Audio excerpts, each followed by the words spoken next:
سەبارەت بە یاسای لێبوردنی گشتی لەگەڵ میوانەکەمان قسە و باسی زیاتر دەکەن. میوانەکەمان زۆر بەڕێز جەبار مەشەدانی شرۆڤەکاری سیاسی ڕاستەخۆ لە بەغداوە لەگەڵماندایە. بەڕێز مەشەدانی، بۆچی یاسای لێبوردنی گشتی ئاوا تەگەرەی تێدەخرێ و لە پەرلەمانەوە ناتوانن تێیپەڕێنن؟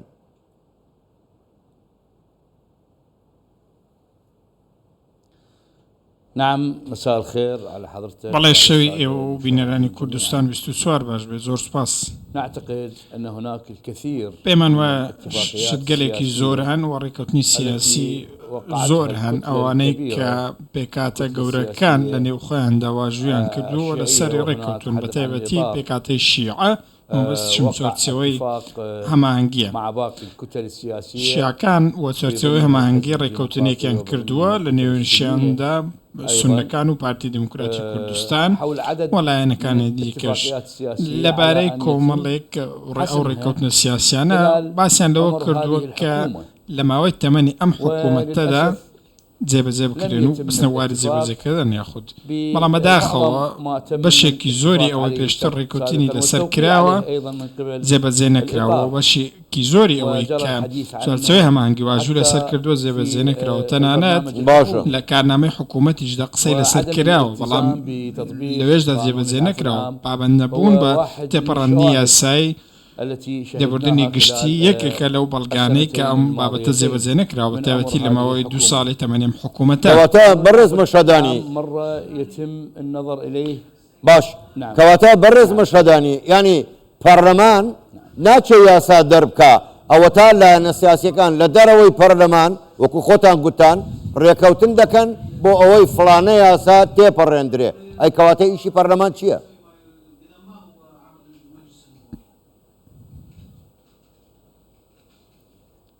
مجلس النواب العراقي ئەنجومەنی نوێنەرانی عێراق ئەوە جێبەجێ دەکات کە پێشتر ڕێکەوتنی لەسەر کراوە. ئەوەی لەلایەن با بڵێین سەرۆک و سەرکردەی پێکاتە سیاسیەکان و فراکسیۆنە سیاسیەکان ئەمان بۆ خۆیان یاساکان داری دەکەن کە چی تێپەڕێندرێ و چی ڕێگری لێ بکرێت لەوەی پەسەند بکرێت و بەو پێی کە پێکاتەی سیاسی شیعی گەورەترینە لە نێو پەرلەمانی عێراقدا بۆیە ئەمان بۆ خۆیان یاسات یان تێدەپەڕێنن یاخود پەکی دەخەن و ڕێگە نادەن تێپەڕێت. ئەمە حاڵی تەواوی خۆلەکانی پەرلەمان بۆ لە دوای ساڵی 2004 و تاکو ئێستا. ئێرادە لەلایەن هەندێک ئەندامانی ئەنجومەنی نوێنەرانەوە هەیە لەسەر جەم پێکاتەکان دەیانەوێت خۆیان بەدی بێنن لە هەوڵی ئەوەدان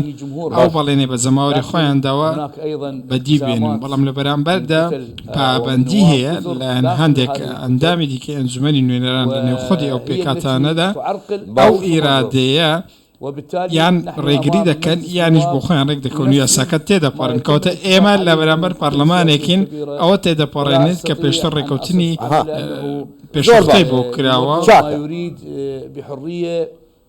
باشە بەڕێز مەشەدانی، ئەمڕۆ شیعە لە بەرامبەر تێپەڕاندنی یاسای لێبوردنی گشتی یاسای باری کەسێتیان هێنا کە ئەوانیش ئەبێ دەنگی لەسەر بدەن. کەواتە ئەمە لە ئەرشی پەرلەمان کەم ناکاتەوە. ئەمە پێمان ناڵێ تەنانەت لە ناو پەرلەمانیشدا هەر مەزهەب زاڵە نەک یاسای پەرلەمانی و پەرلەمانتاری.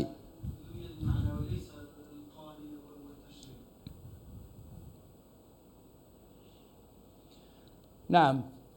الحقيقة تمرير ڕاستیکەی تێپەڕاندن یاخۆد هەوڵدان بۆ ئەوەی کە یاسای لێبوردنی گشتی بە یاسایەکی دیکە ببەستێتەوە کە یاسای باریکەسیە، ئەمە هەوڵێکە بۆ تێکەڵکردنی کارتەکان بەر لە هەموو شتێک.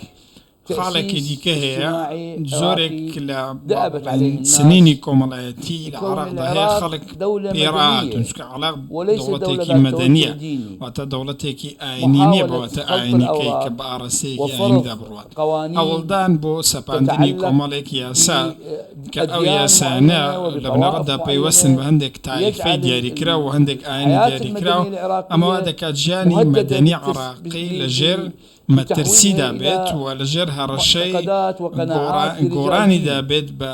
كيف یوڕای يمكن پیاوانی أن ئاینی يصوت چۆن دەکرێت نواب ئەندامانی مجلس ئەنجومەنی النواب نوێرانی ممثلي عراق الشعب کە نوێنەرەتی وهم خەڵکی ينتظرون عراق دەکەن 6 دەنگ بە أشهر شتێکی لەم بابەتە بدەن کە مدونات ماوەی دينية تأتي من 6 مختلف مانگە الأديان چاوەڕێن ومن مختلف نووسراوی الأديان. ئاینی لە سەرجەم وهذه ئاینەکانەوە بۆ سابقة ئەوان بێت لم ئەمە تحصل پێشاتێککە پێشتر لە أنك لا یاسەداناندا وێنەی تصوت ثم نەبوو تنتظر تۆ 6 وەکو ئەندام أشهر پەرلەمان ما شتێک سيرسل پەسەند لك بکەی ئەمجە چاوەڕێ ئەوە بکەیت قوانين ومن ئاخۆ پیاوانی مدونات ئاینی چ لمذاهب زۆرە معينة نووسینی وهناك رهان مەذهبەکانت بۆ على أن هناك ئەمە مرجعيات گراوێکێ موجودة لەسەر وهي ئەوەی ئەو معتدلة. مەرجعیەتانەی کە لكن ئێستان من کەمیان ڕۆم بە يضمن شێرە زۆریان في حال رحيل بەڵام هذه کێ زامنی ئەوە دەکات ئەگەر ئەم مەرجعیەتانە نەمێنن مەرجعیەتێکی کەمیان ڕۆ بێت و هەوڵی ئەوە نەدا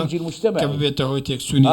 تێکدانی چنینی کۆمەڵایەتی عراق ئەم یاسایە ڕەشەیە بۆ سەر یاسا مەدەنیەکان و یاسەکانی باری کەسی عراق و ئێمە وەرە و وارێکی ئاینی دەبات و جیامان دەکاتەوە زۆر چاکە بەڕێز مەشەدانی سونەکان زۆر پێداگرن لەسەر تێپەڕاندنی یاسای لێبوردنی گشتی چونکە دەڵێن زۆرێک لە سونە لەسەر مەذهب بەبێ هیچ تاوانێک گیراوە دەڵێن زۆربەی هەرە زۆریان بە نامەیە کە پێی دەڵێن نامەی چواری تیرۆر مۆر کراوە و ڕێک ئەوانی پێگیراون تۆ لەسەر ئەم بابەتە دەڵێ چی تا چەند ئەمە ڕاستە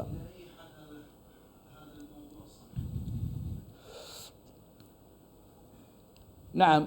تم استخدام المادة 4 بەڵێ مادەی چوارەمی تیرۆر بە شێوازێکی دەتوانین بڵێ نابەجێیانە بەکارهاتووە بە شێوازێک بەکارهاتووە کە جیاکاری لە نێوان ناوچە و مەذهبەکان دەکات جگە لەوەش ئەم یاسایە وەکو چەکێک بەکارهاتووە بەڕووی ئەو کەسانەی کە دەستا دەستگیر کراون بە تایبەتیش ئەوانەی کە دامپێدانانەکانیان بە زۆرەمرێ لێوەرگیرەوە و بە زەبر دانپێدانانی لێوەرگیرەوە وایە هەوڵدان بۆ پەسەندکردنی یاسای لێبوردنی گشتی یاخود هەمواری یاساکە بۆ ئازادکردنی ئەو کەسانەیە کە بە زۆرەملێت دامپێدانانیان لێوەرگیراوە و لە ژێر ئەشکەنجەدا دانیان بەو تاوانەدا ناوە بۆیە ئەگەر ئێمە سەیری ناوی ئەو کەسانە بکەین سەیری مەذهبەکانیان بکەین سەیری ئەو ناوسانە بکەین کە لێوە هاتوون ئەو کات زۆر باشی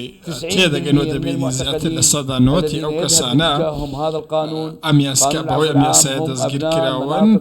خەڵکی ناوچە سونە نشینەکانن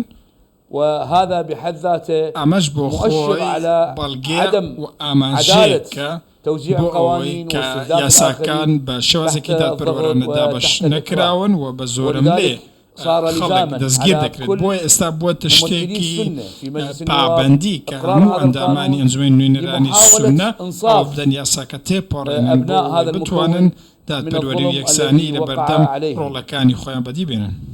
باش بەڕێز مەشەدانی باوای دابنێن یاساکەش تێپەڕی ئایا هیچ لە مەسەلەکە دەگۆڕێ لە مەسەلەی قەیرانی پێکەوەژیان لە عێراقدا هیچی لێ دەگۆڕێ یاخود هەروەکو خۆی دەمێنێتەوە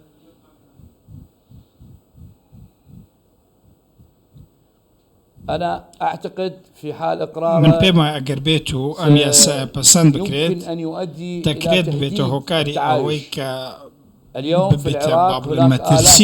حالات من الزواج پێکەوەژیاندیان حاڵەتی هاوسەرگیری هەیە لە نێوان نەتەوە جیاواز و مەذهبە جیاوازەکانی عراق بەڵام یاسای باری کەسی ئەم شتە ڕێگە نادات ئەم شتۆکو خۆی بەردەوام بدەیان پەیوەندی کۆمەڵایەتی بەهێزان هەوڵدان بۆ دابەشکردنی عراق بەسەر بنەمایەکی تایفی و مەذهبی و ڕێگەزی و نەتەوەیی نابێتەوە هۆکاری ئەوەی کە تەنیا دابەشبوونی زیاتر لە نێو کۆمەلگای عراقی دروست بێت و ئەو تێکبەندی کۆمەڵایەتی هەشە بەرەوداڕمان بچێت و ڕەنگە لە داهاتووشدا بێتە هۆکاری ئەوەی کە ڕێژەی جیاببوونەوە یاخود دابڕانێکی تەواو لە نێوان پێکاتەکانی عراق دروست بێت ئەوانەی ماوەی 1000 ساڵ بەیەکەوە دەژین ئەمە زۆر بە کورتی ئەوەیە کە وای کرد و زۆرێک لە عراقیەکان زۆرێک لە خەڵکی ڕۆشنبیرکن کە خۆپشاندان بکەن لەسەر ئەم بابەتە بنووسن و داوایەکی ڕاستەقینە بکەن بۆ ئەم یاسایە دوور بخرێتەوە کە هێزەکانی چوارچەوەی هەماهەنگی شیعی سیاسی پێداگرن لەسەر ئەوەی یاساکە تێپەڕێنرێت و بخوێنەوە یەکەین بۆ بکرێت زۆر باشە بەڕێز جەبار مەشەدانی شڵۆڤەکاری سیاسی ڕاستەوخۆ لە بەغداوە لەگەڵمان بووی سوپاس بۆ ئێوە شەوتان باش